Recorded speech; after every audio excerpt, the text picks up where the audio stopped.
एक घर जहां प्यार, विश्वास और सपने बसते हैं, लेकिन जब इन्हीं दीवारों के भीतर विश्वास टूटता है तो परिवार बिखर जाता है।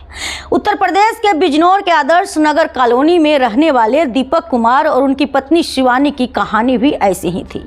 लगभग 1.5 साल पहले प्रेम विवाह किया, 1 साल का बेटा और एक साधारण सा जीवन।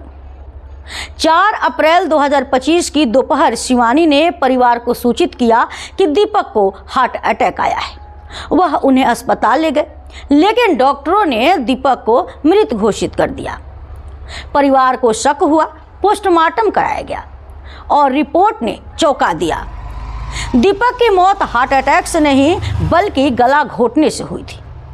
पुलिस ने जब शिवानी से सख्ती से पूछताछ की तो उसने सच उगल दिया। उसने स्वीकार किया कि उसने ही अपने पति की हत्या की थी।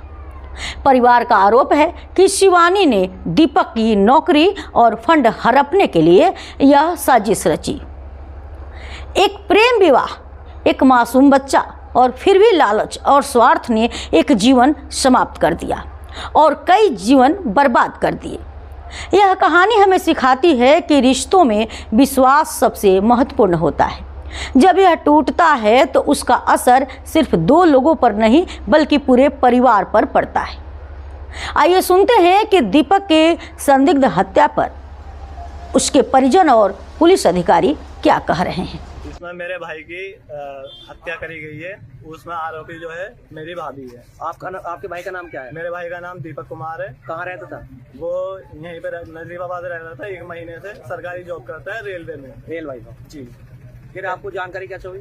मेरे पास में मेरी भाभी की कॉल आई 1:01 पे 4 तारीख को कि आपके भाई का दौरा होने के कारण उनके बीमार है, आप जल्दी आ जाओ। फिर आगे जब मैं सरकारी अस्पताल में गया तो वहां पे जाके मैंने देखा कि मेरे भाई की मृत्यु हो चुकी है। अच्छा, हत्या की जानकारी आपको कैसे लगी? हत्या की जानकारी मैंने जब अस्पताल में जाके पोस्टमार्टम करवाया, वे मना कर रही थी कि पोस्टमार्टम मत करवाओ।